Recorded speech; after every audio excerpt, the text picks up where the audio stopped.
हम नोट करें uses of diamond.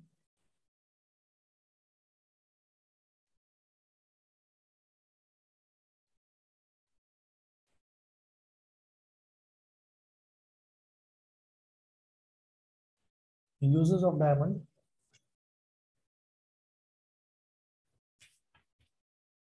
तो पहला लिखें due to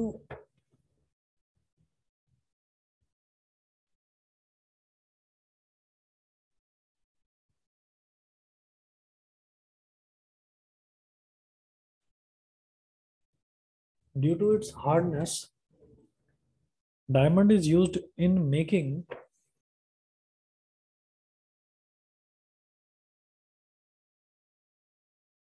diamond is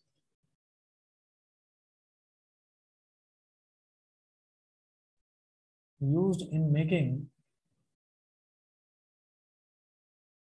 cutting instruments. Recording in progress. Due to its hardness, diamond is used in making cutting instruments. Cutting instruments like glass cutters,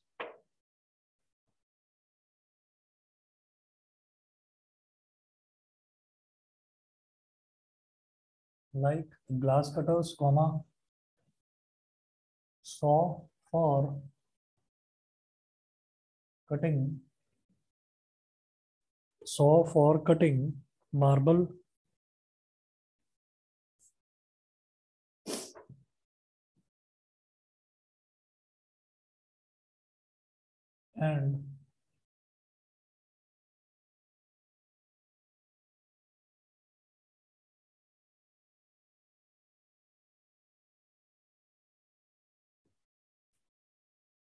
and rock drilling equipments. उसके बाद इसका second use, diamonds are used for making jewellery.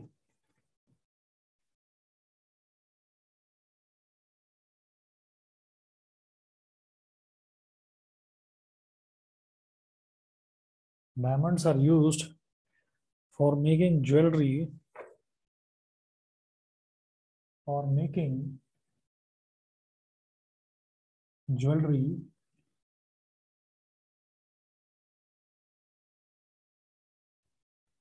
due to their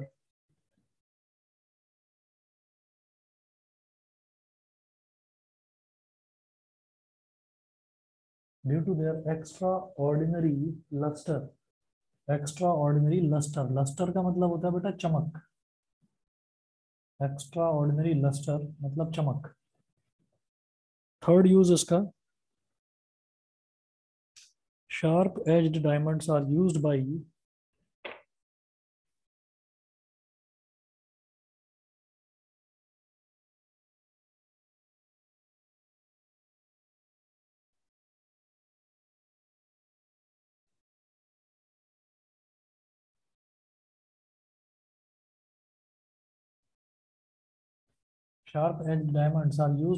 eye surgeons.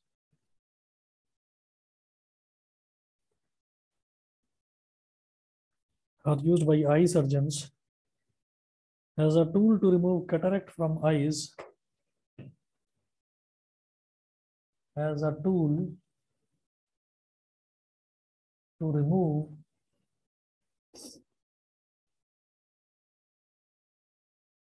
cataract from eyes.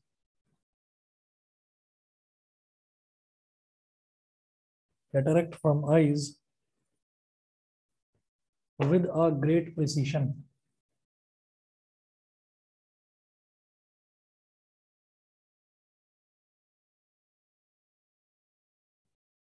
With a great precision. Precision का मतलब क्या होता है कि बहुत ज्यादा एक्यूरेसी के साथ में, बहुत ज्यादा सफाई के साथ में.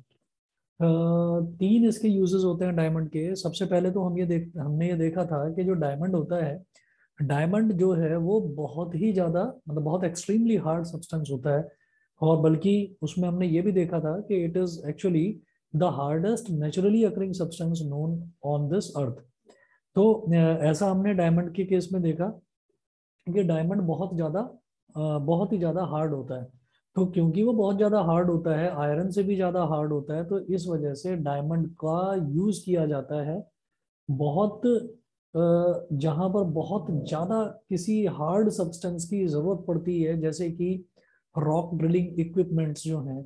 रॉक ड्रिलिंग इक्विपमेंट्स होते हैं, जैसे पहाड़ होते हैं बहुत बड़े बड़े, और वहां पर हमें एक जगह से दूसरी जगह तक जाने के लिए व्हीकल नहीं जा सकते वहां पर। तो वहां पर पहाड़ के जो जंगल होते हैं उनको बीच में से रास्ते को काट कर और फिर वहां पर सड़क बनाना ताकि व्हीकल ऊपर तक जा सके, और वहां पर भी लोग आराम से रह सकें, तो वहां पर रहने वाले लोगों को दिक्कत ना हो किसी भी तरह की। तो इसलिए पहाड़ों पर भी जब रास्ते बनाए जाते हैं तो जो बड़े बड़े पहाड़ होते हैं उनको तोड़ा जाता है। तो उनको तोड़ने के लिए कई बार इतने हार्ड हार्ड रॉक्स होती हैं कि वो आयरन से बने हुए बड़े बड़े हैवी हैवी जो इंस्ट्रूमेंट्स होते हैं उनसे भी नहीं टूट पाते। तो उनके लिए बहुत ज्यादा स्ट्रॉन्ग इक्विपमेंट्स चाहिए, तो वो इक्विपमेंट्स जो है वो डायमंड के ही बनते हैं। ठीक है, क्योंकि डायमंड कितनी भी टफ चीज क्यों ना हो, डायमंड उसको तोड़ सकता है। तो एक तो अब उसकी हार्डनेस की वजह से rock drilling equipment, marbles marbles को काटना भी बहुत मुश्किल काम होता है। जरूरी नहीं है कि जो आयरन से हम कोई सॉ बनाए, सॉ मतलब जो काटने वाली मशीन होती है, तो वो उसको बहुत प्रिसाइसली बहुत एक्यूरेटली काट पाए। तो इसलिए उसमें भी डायमंड का ही यूज करा जाता है। ऐसा नहीं है कि पूरी की पूरी जो वो काटने की जो मशीन है वो पूरी डायमंड की बना दी, नहीं। जो काटने वाला जो हिस्सा है, जिस जो हिस्सा जो जो उसका जो ब्लेड होता है वो ब्लेड बनाया जाता है डायमंड से, ताकि वो कभी खराब ही ना हो और उससे कितने भी आप मार्बल्स काट सकें। उसके बाद glass cutting instruments, glass cutters जो हैं वो भी डायमंड के बनाए जाते हैं। डायमंड की एक खास प्रॉपर्टी होती है कि उसके अंदर एक एक्स्ट्रा ऑर्डिनरी लस्टर होती है, यानी कि एक्स्ट्रा ऑर्डिनरी एक चमक होती है उसके अंदर।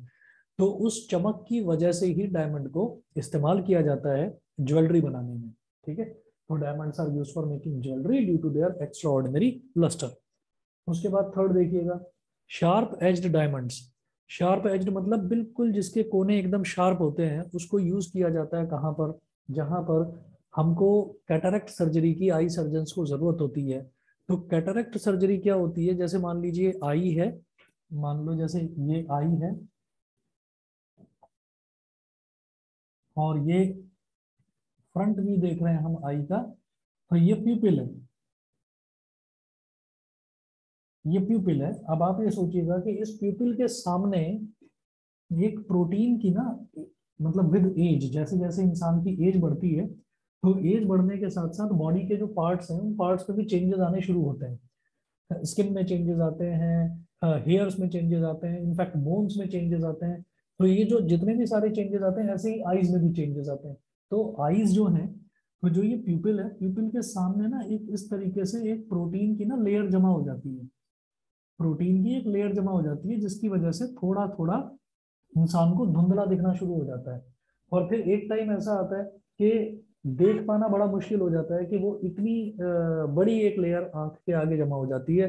तो सिर्फ उस लेयर को वहां से बहुत प्रिसाइसली और बड़ी सावधानी के साथ में उस लेयर को हटाने के लिए जिस इक्विपमेंट की जरूरत पड़ती है, तो वहां पर हम किसी भी तरीके का कोई मेटल यूज नहीं कर सकते, क्योंकि मेटल अगर गलती से भी आंख में लग जाता है तो आंख में चोट लगने के या ब्लाइंडनेस होने के चांसेस होते हैं। तो इस वजह से हमको जब सर्जन्स को कैटरेक्ट सर्जरी करनी होती है तो वो सिर्फ और सिर्फ इस प्रोटीन की लेयर को रिमूव करना चाहते हैं without causing any damage to the eye. तो इतना ज्यादा एक्यूरेट और इतना ज्यादा प्रिसाइज जो इंस्ट्रूमेंट्स होते हैं वो डायमंड के ही बन सकते हैं और किसी के नहीं बन सकते। ठीक है, तो बेसिकली ये तीन यूजेस होते हैं डायमंड्स के। उसके बाद जो हमने देखा कि कार्बन का जो दूसरा एलोट्रॉप है, यानी कि कार्बन की जो दूसरी फॉर्म है वो है ग्रेफाइट। तो उसके भी यूजेस देखिए, uses of graphite.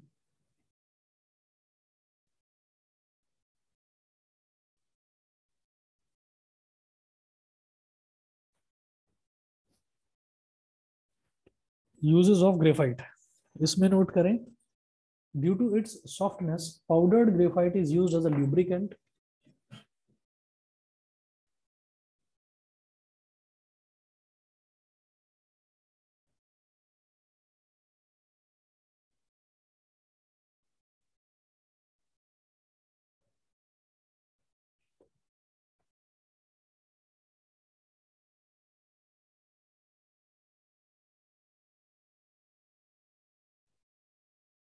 Due to its softness, powdered graphite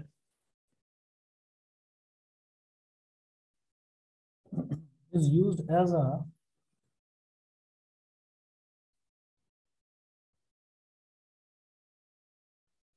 due to its softness, powdered graphite is used as a lubricant for the fast moving parts of machinery. For the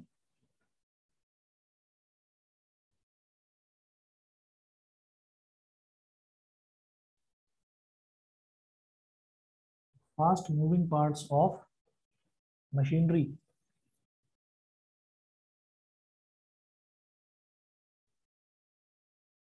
For the fast moving parts of machinery.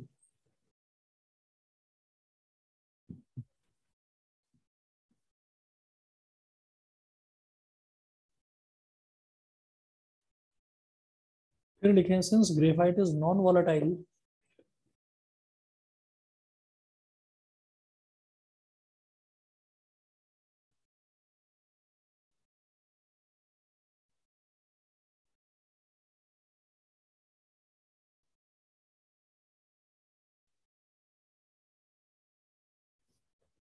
since graphite is non-volatile, it can be used for lubricating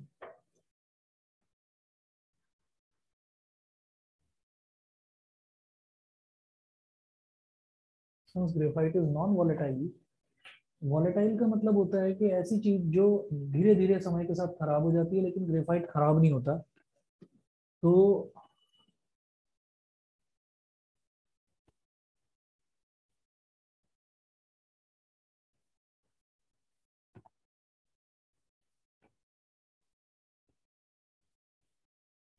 since graphite is non-volatile, it can be used for lubricating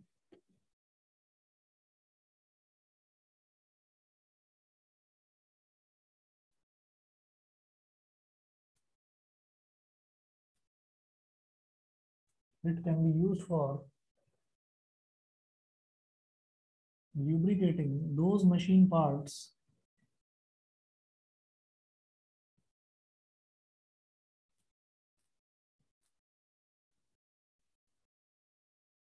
which operate at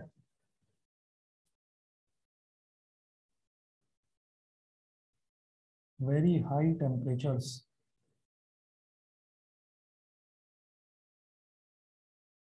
Which operate at very high temperatures. दूसरा use, अभी सारे uses बताता हूँ इसके. Second, graphite is a good conductor of electricity due to which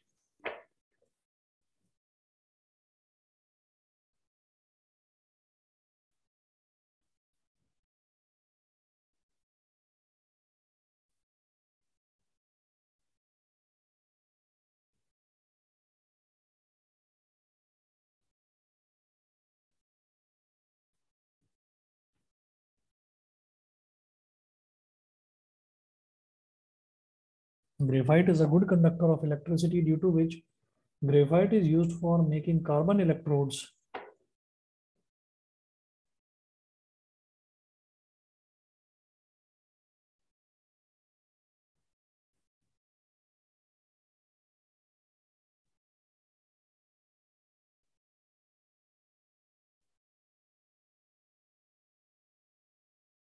used for making carbon electrodes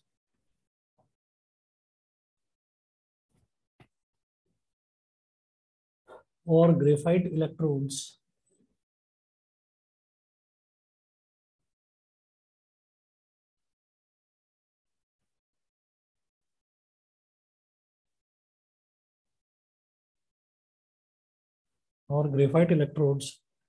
in dry cells and electric arcs.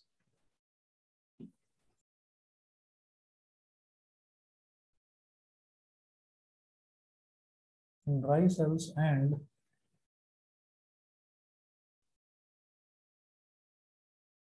Electric arcs. Third use देखिएगा graphite का. Graphite का third use है, graphite is used for making the cores of our pencils.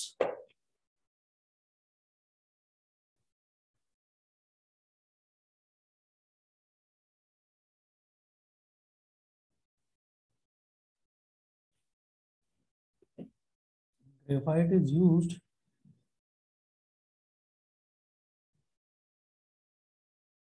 for making cores of our pencils called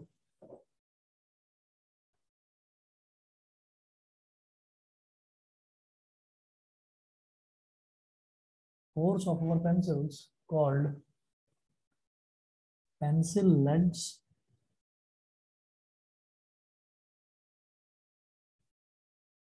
and black paints.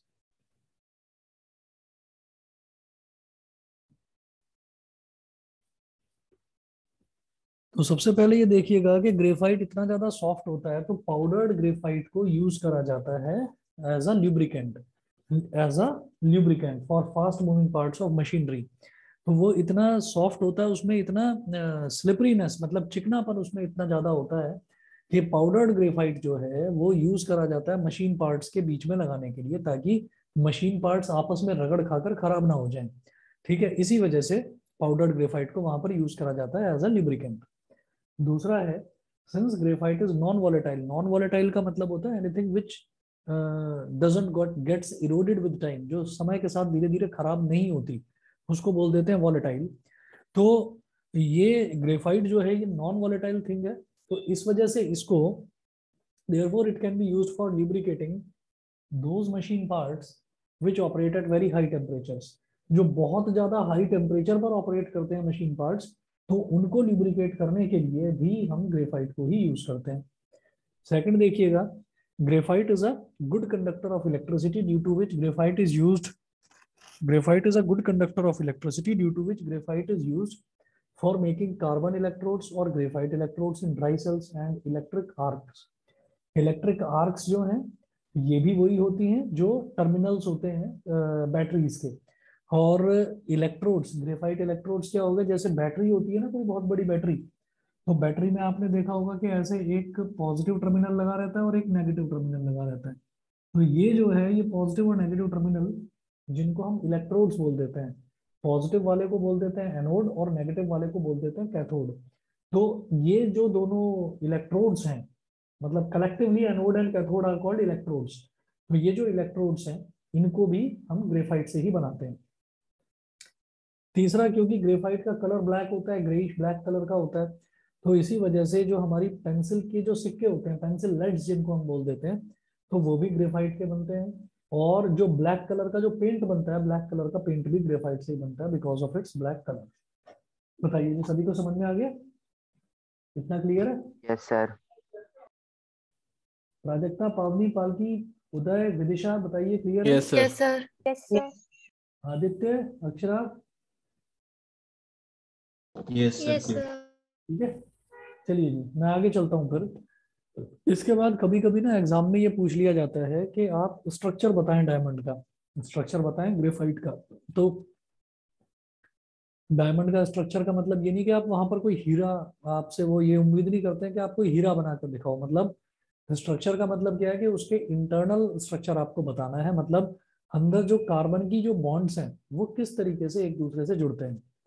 तो देखिएगा, सिर्फ और सिर्फ structure देख लीजिए और बहुत ज्यादा डिटेल में इसको करने की जरूरत नहीं है, क्योंकि पूछ लिया तो पूछ लिया, नहीं तो कभी वैसे पूछते हैं नहीं इसको, लेकिन फिर भी आप नोट कर लीजिए।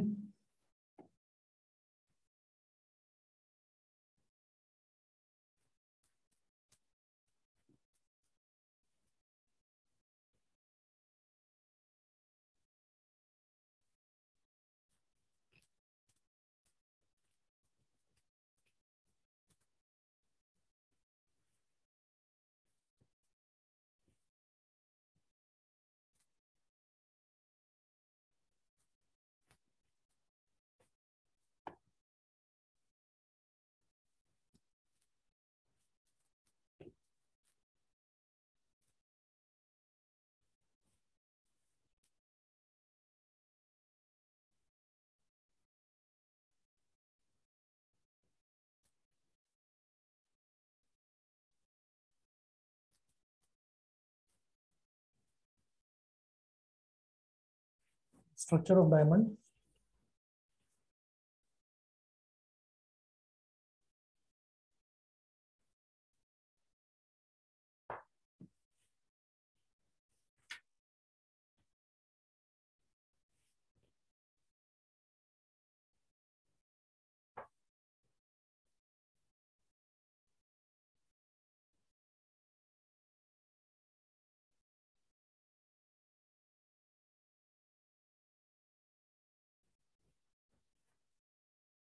ऐसा एक हेक्सागन बना लो।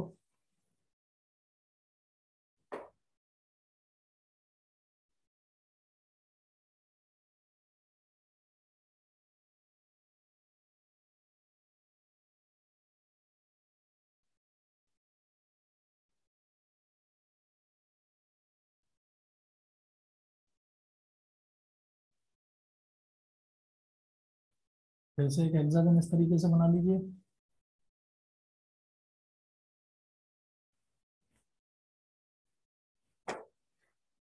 यहाँ पर एक हेक्सागन बना लो ऐसे।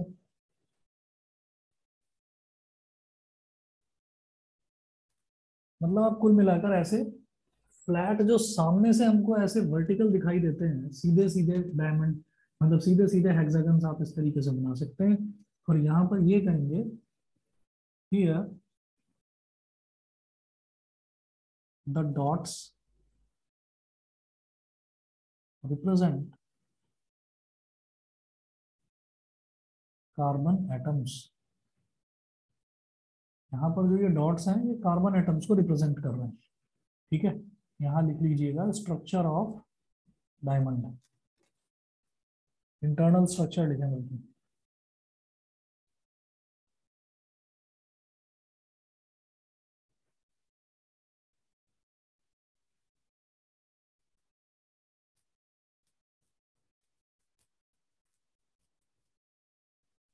Internal structure of diamond. उसके बाद नेक्स्ट लिखेंगे स्ट्रक्चर ऑफ ग्रेफाइट।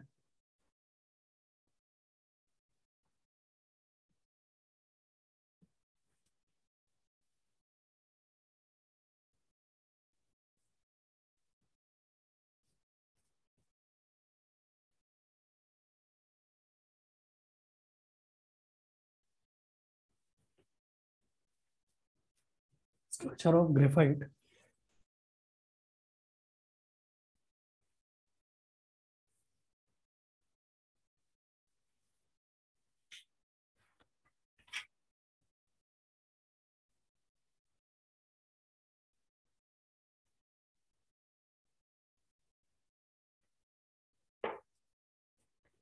यहाँ जो इसका स्ट्रक्चर होता है ना थोड़ा सा फ्लैट होता है, जैसे ये तो वर्टिकल था ऐसे सीधा सीधा, वो फ्लैट होते हैं।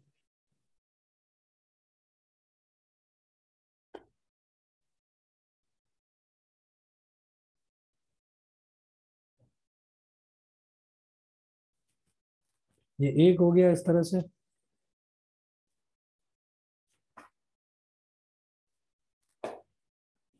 दूसरा इस तरह से बना लो।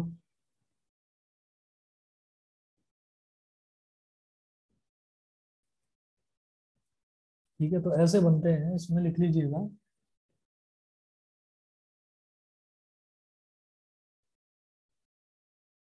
Internal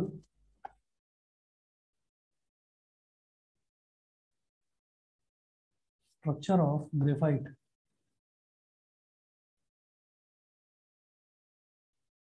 internal structure of graphite. यहाँ पर भी वही है कि डॉट्स रिप्रेजेंट कार्बन एटम्स।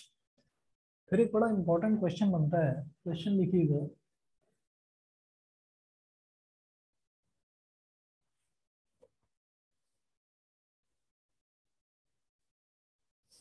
इसमें लिखें आप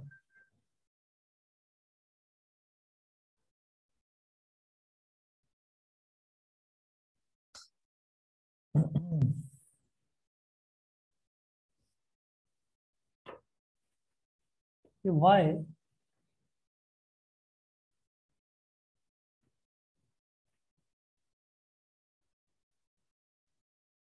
diamond does not conduct electricity.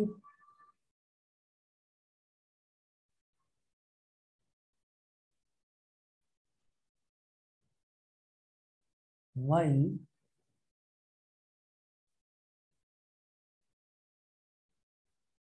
graphite does। इसका आंसर लिखिएगा। दोनों में ना एक बेसिक डिफरेंस होता है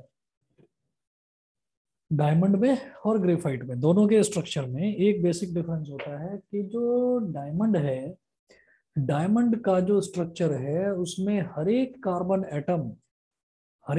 एटम चार अलग अलग कार्बन एटम्स के साथ लिंक्ड होता है, जुड़ा हुआ होता है, कोवलेंट बॉन्ड बनाता है। वहीं अगर हम ग्रेफाइट की बात करें तो ग्रेफाइट में हर एक कार्बन एटम तीन और कार्बन एटम से जुड़ता है। ठीक है। तो क्या है कि डायमंड हो गया या ग्रेफाइट हो गया है तो दोनों कार्बन ही। ठीक, अब जैसे डायमंड है तो डायमंड का जो स्ट्रक्चर है उसमें क्या होगा कि हर एक कार्बन एटम चार अलग अलग कार्बन एटम से जुड़ेगा। तो यानी कि हर एक कार्बन एटम वो अपनी वैलेंसी को सेटिस्फाई कर देगा। भाई कार्बन की वैलेंसी कितनी होती है, 4 होती है।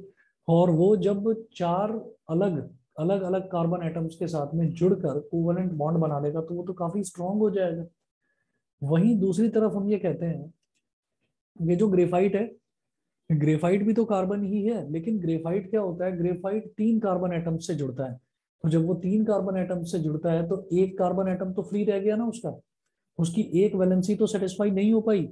तो जब उसके तीन इलेक्ट्रॉन्स वो तो जुड़ गए, लेकिन एक इलेक्ट्रॉन रह गया तो एक फ्री इलेक्ट्रॉन बचता है ग्रेफाइट के केस में। And whenever in any element, whenever we get free elements, there electricity conduction takes place. जहां पर भी ऐसा होगा वहां पर इलेक्ट्रिसिटी कंडक्शन होगा। इलेक्ट्रिसिटी को कंडक्ट होने के लिए चाहिए फ्री इलेक्ट्रॉन्स। तो वही रीजन हम यहाँ पर लिखेंगे, लिखिएगा कि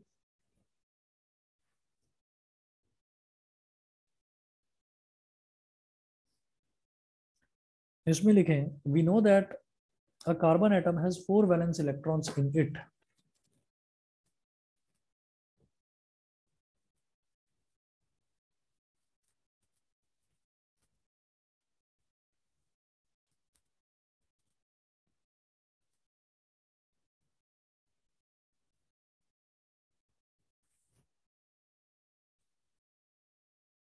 four valence electrons in it,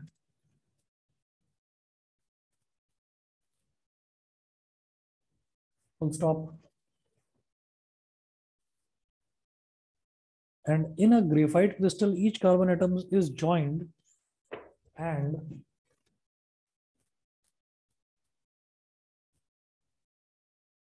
in a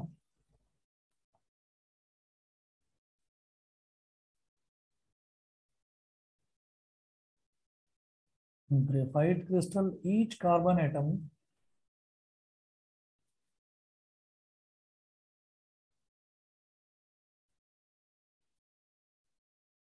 in a graphite crystal, each carbon atom is joined to only three other carbon atoms by covalent bonds.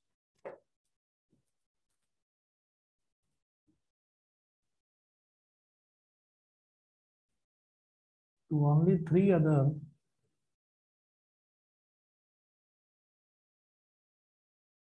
carbon atoms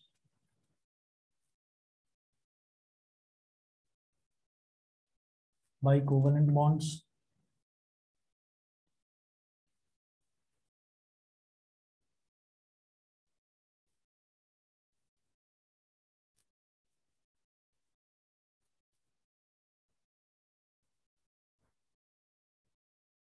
And the fourth valence electrons of each carbon atom, and the fourth valence electron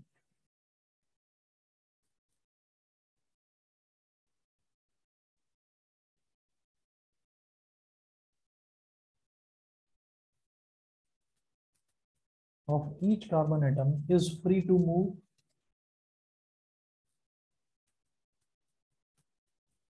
of each carbon atom is free to move due to the presence of free electrons, full stop। फिर next line में लिखेंगे, due to the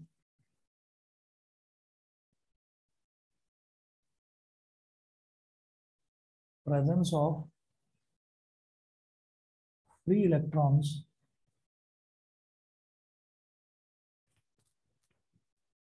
Due to the presence of free electrons in a graphite crystal, it conducts electricity.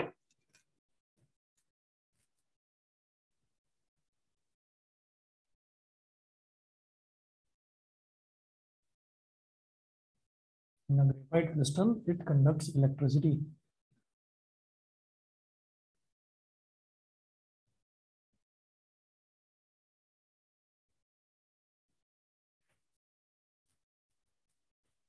The structure of diamond में लिख लेना. Here, each carbon atom. Here, each carbon atom is joined to 4 other carbon atoms.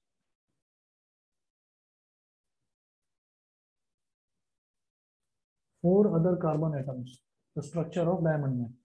Graphite में लिख लेना side में कहीं पर. Here, each carbon atom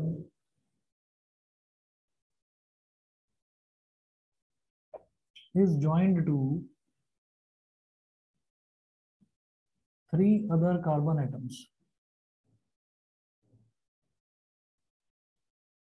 ये बहुत इंपॉर्टेंट पॉइंट है, ये जरूर मेंशन कीजिएगा.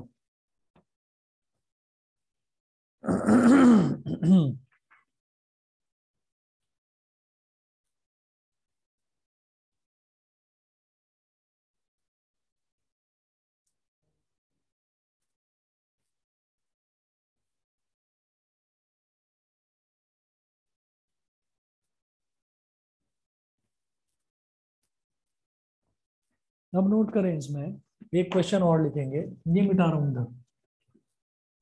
भाई यहां तक सभी को क्लियर है, समझ में आ गया? Yes sir. ठीक है, एक क्वेश्चन और लिखेंगे.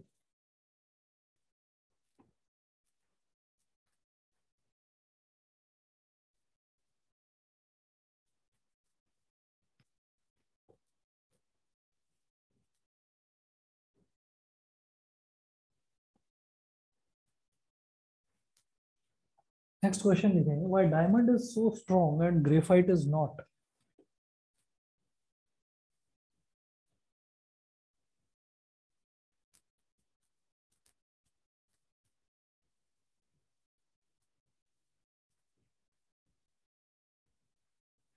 Why diamond is so strong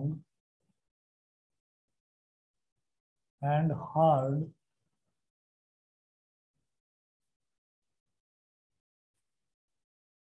while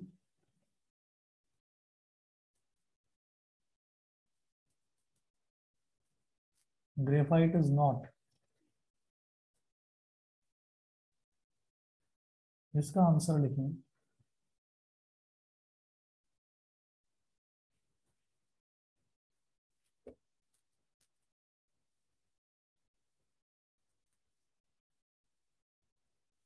Each carbon atom in the diamond crystal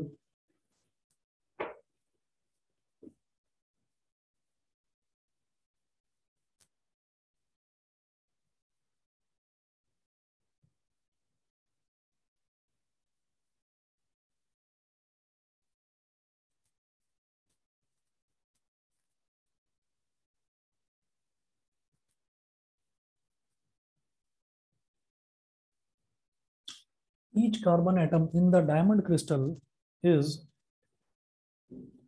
linked to 4 other carbon atoms. Is linked to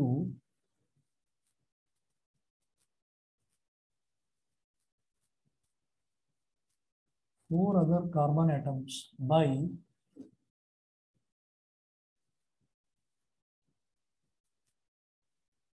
strong covalent bonds. By strong covalent bonds.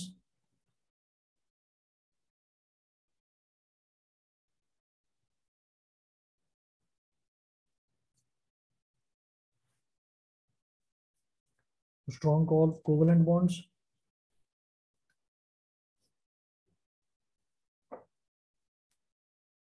And thus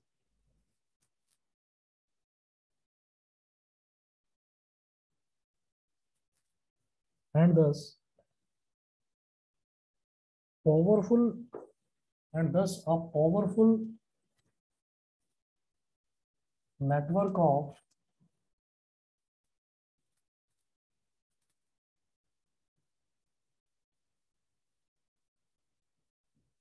covalent bonds exist in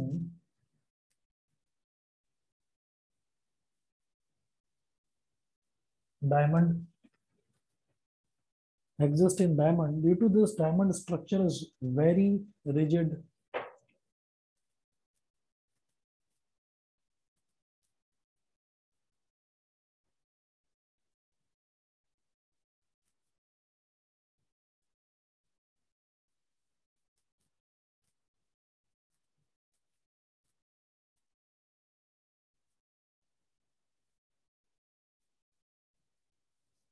Due to this diamond structure is very rigid.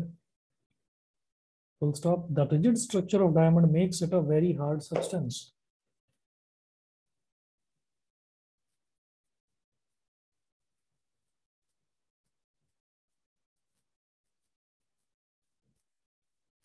The rigid structure of diamond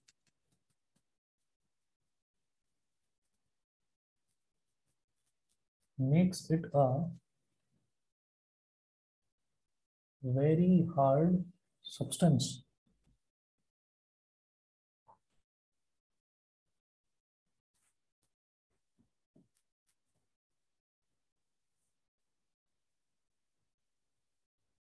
Whereas in graphite, each carbon atom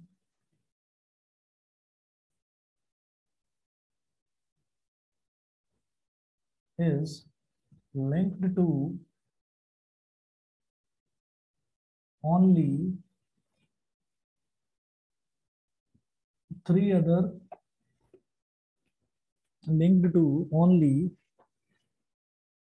carbon atoms.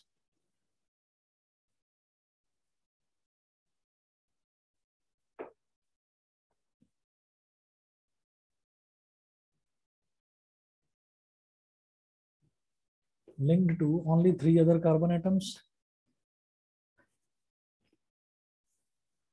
And the various layers of carbon atoms and the various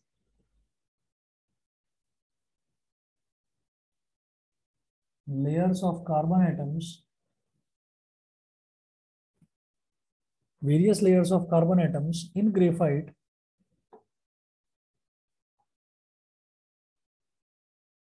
are held by weak WANDER. Wonder नहीं है, ये wonder है. WANDER, wonder Waals forces. जो दो atoms के बीच में जो forces exist करती हैं उन्हीं को वंडर वॉल फोर्सेस बोल देते हैं. तो WANDER है, वंडर मत लिख देना इसको. Weak van der Waals forces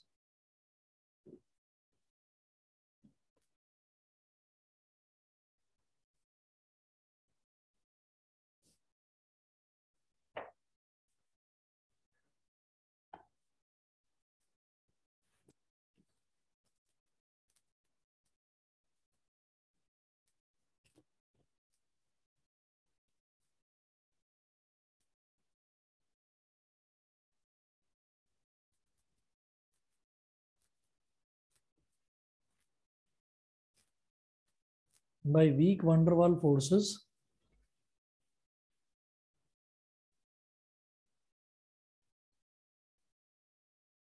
because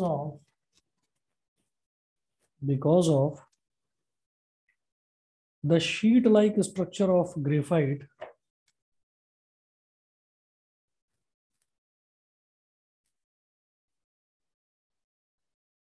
because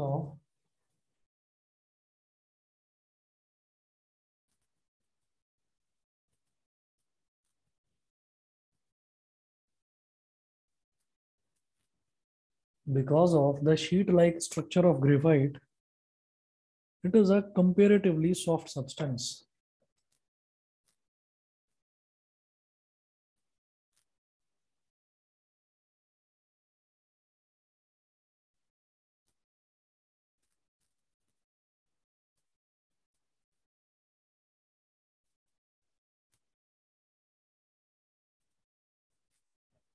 तो इस वजह से ये कंपेरेटिवली थोड़ा सा सॉफ्ट होता है सब्सटेंस।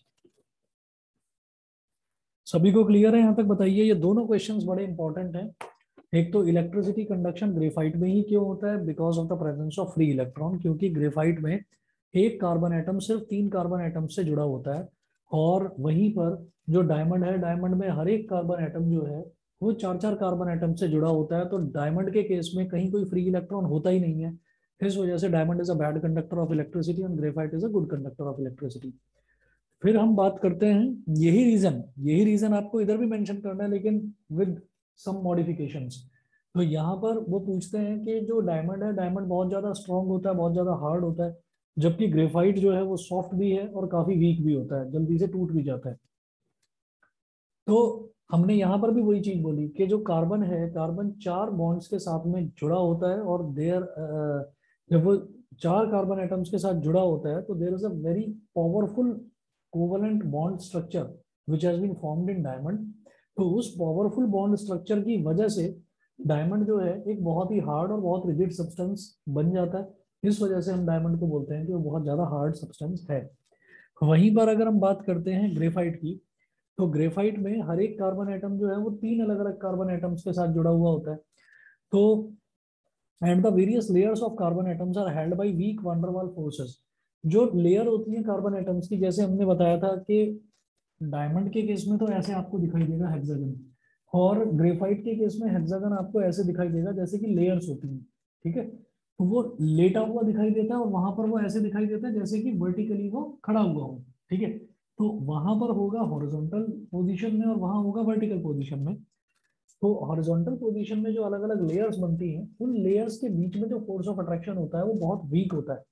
तो वो जो अलग अलग लेयर्स होती हैं कार्बन की, उनके बीच में जो फोर्सेस ऑफ अट्रैक्शन है, उसी को हम वंडरवाल फोर्सेस बोल देते हैं। वंडरवाल फोर्सेस के ज्यादा आपको डीप में जाने की जरूरत नहीं है, बस इतना ही आपको जरूरत पड़ेगी, उसके आगे आपको जरूरत पड़ेगी नहीं। तो उनकी जो वंडरवाल फोर्सेस होती हैं बहुत वीक होती हैं, इस वजह से वो बहुत ज्यादा एक स्ट्रॉन्ग स्ट्रक्चर नहीं बन पाता। तो उसका एक शीट लाइक स्ट्रक्चर होता है ग्रेफाइट का, और इसी वजह से हम ये बोल देते हैं कि वो कंपेरेटिवली एक सॉफ्ट सब्सटेंस होता है। बताइए जी, सभी को क्लियर है? यस सभी सर। को क्लियर है? यहाँ तक समझ गए? ठीक है। इसके बाद नोट करें, नेक्स्ट जो है वो है बकमिंस्टर फुलरीन। तो बकमिंस्टर फुलरीन के बारे में हालांकि पूछा तो जाता नहीं है ज्यादा, लेकिन कभी पूछा भी जा सकता है, तो नोट कर लीजिए। ये क्वेश्चंस जो है ये दोनों बहुत इंपॉर्टेंट है, ये पूछे जाते हैं एग्जाम में। BUCK, बक, MINS मीन्स TER टर, बक मीन्स टर, फुलरीन FULLERENE,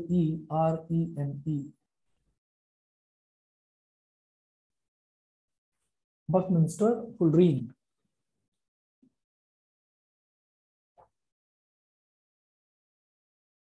नोट करें, बकमिंस्टर फुलरीन, या सीधा लिखो, it is an allotrope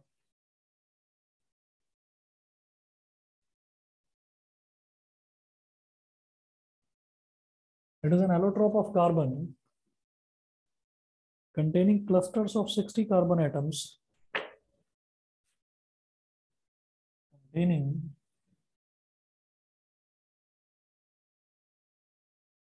clusters of 60 carbon atoms. It is an allotrope of carbon containing clusters of 60 carbon atoms joined together to form spherical molecules. Joined together to form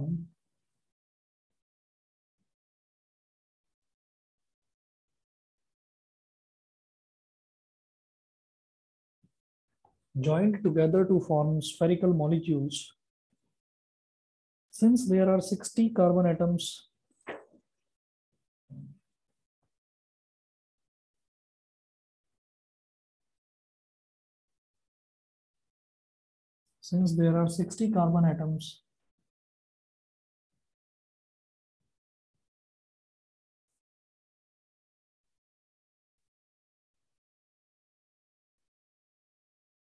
in a molecule of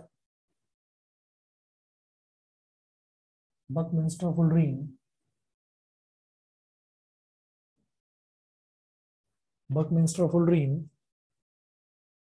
so its formula is C60. So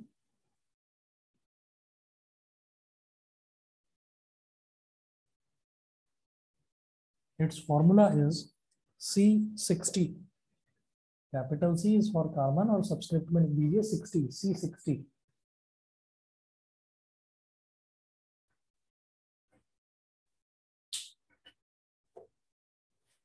next point लिखें,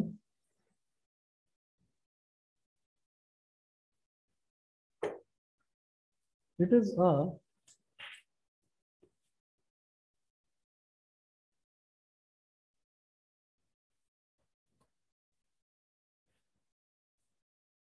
a football shaped spherical molecule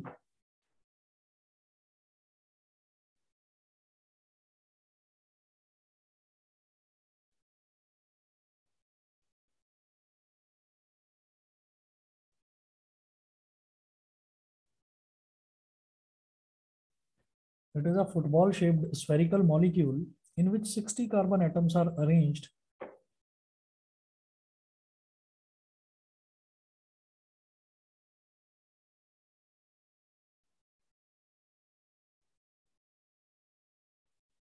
in which 60 carbon atoms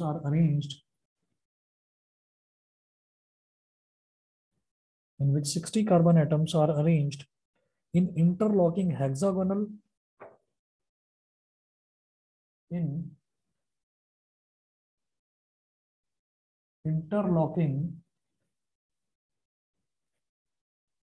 hexagonal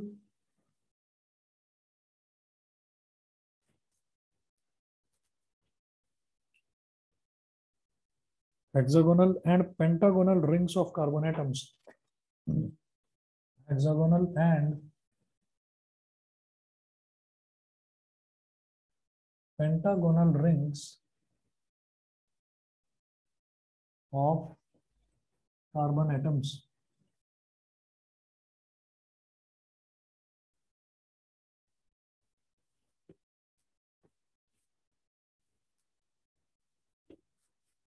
football के जैसा structure होता है, जैसे football होती है spherical in shape, तो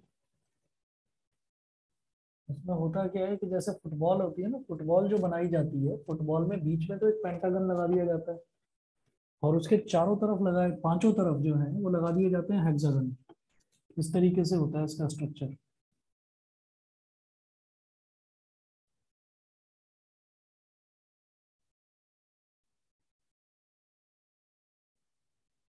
ये तो पेंटागन हो गया, 1 2 3 4 5, और इसके इस तरफ भी हेक्सागन,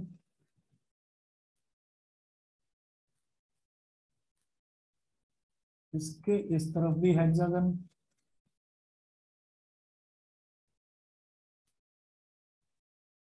इसके इस तरफ भी हेक्सागन। मतलब जो पांचों साइड्स हैं, पांचों साइड्स पर फिर बनेंगे हेक्सागन।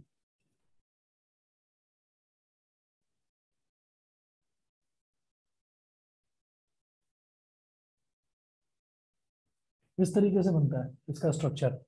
तो आप यहाँ पर देख लें कि बीचों बीच में, ये जो बीच में है, बीच में तो बन रहा है पेंटागन, लेकिन ये भी हेक्सागन 1 2 3 4 5 6, ये भी हेक्सागन 1 2 3 4 5 6, ये भी हेक्सागन, ये भी। तो ये सारे हेक्सागन है लेकिन बीच में पेंटागन। तो कभी भी कोई फुटबॉल आप देखेंगे, हालांकि अलग अलग तरीके की अब फुटबॉल्स ऐसी भी आती हैं कि आप मतलब पूरे आप उस फुटबॉल को देखें तो फुटबॉल एक जैसी ही दिखाई देती है, ठीक है, तो उसमें ऐसा नहीं होता कि पेंटागन्स और हेक्सागन्स होते हैं, लेकिन जो मतलब मैचेस में जो खेला जाता है, ओरिजिनली जो फुटबॉल होती है वो फुटबॉल ऐसी ही होती है कि बीच में पेंटागन होता है और उसके पांचों तरफ हेक्सागन्स चिपके हुए होते हैं। तो इसीलिए इसको बकमिंस्टर फुलरीन को